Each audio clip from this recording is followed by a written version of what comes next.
How's it going, everyone? I'm here to answer a question from a good friend at FFB All Day on Twitter. He asked me about Lamar Jackson's longevity, and I think Lamar Jackson's longevity is solid. I'm not concerned about Lamar Jackson from a big picture perspective and his injury risk. And let me tell you why. There are three reasons. The first one is the data, the second is the history, and the third is the film. So let's go over the data. These numbers sort of speak for themselves. So Yahoo found that 1 in every 236 designed quarterback runs result in an injury. And we know that Lamar Jackson's, a majority of his runs are designed runs, right? So the second thing, 1 in every 92 mobile quarterbacks, scrambling quarterbacks are injured. 1 in every 92 plays, a scrambling quarterback is injured. 1 in every 93 plays, a non-scrambling quarterback is injured. So, again, I think those numbers sort of speak for themselves. Lamar's already ran 350 plus times in 2 years and has yet to have a long-term injury, and the data sort of really shows that's possible. I think it's sort of a fallacy that running quarterbacks are injured more, or injury prone, and that's based on the data. The second thing is the history.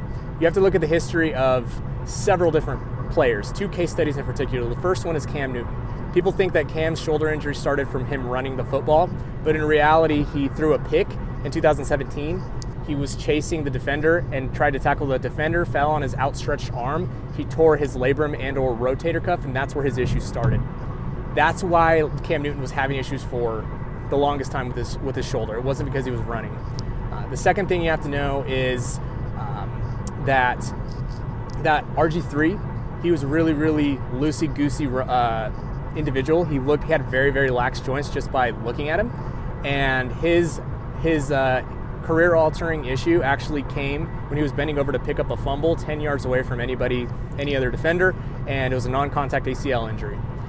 And that's sort of, I think, those 2 players really, really are the ones I see the most used as an excuse as to why running quarterbacks are injury-prone. But in reality, that's sort of a fallacy based on the true history once you dig into what actually happened to them. You also have to look at the top 7 rushing quarterbacks of all time in NFL history, dating back to Randall Cunningham. He tore his ACL in the pocket. He didn't have any major injuries outside of the pocket.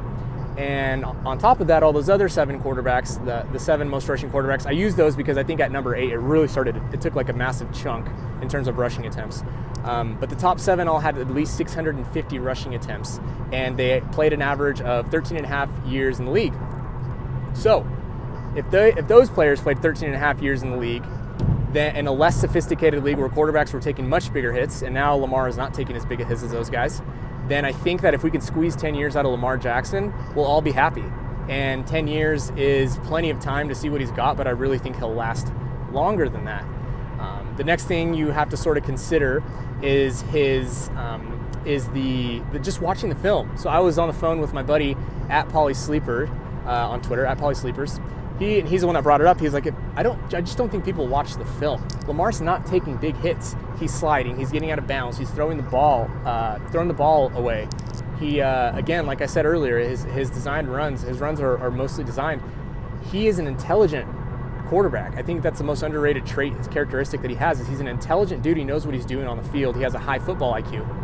And you also have to consider, and so that's watching the film. And then if you also watch the film, you have to consider that if he does continue to improve and progress as a passer, which we do expect under Roman's offense, and if they get better weapons around him, he's going to rush the ball less. So even if you do ascribe to the idea that big hits cause injury, and Lamar Jackson is taking big hits, even if you sort of fall into that fallacy that the numbers don't support necessarily, you have to acknowledge that as he improves as a passer, the running is going to decrease anyway. I'm sure they'll still use it, but his rushing attempts are going to drop pretty, drastically if he keeps improving at the pace that he is.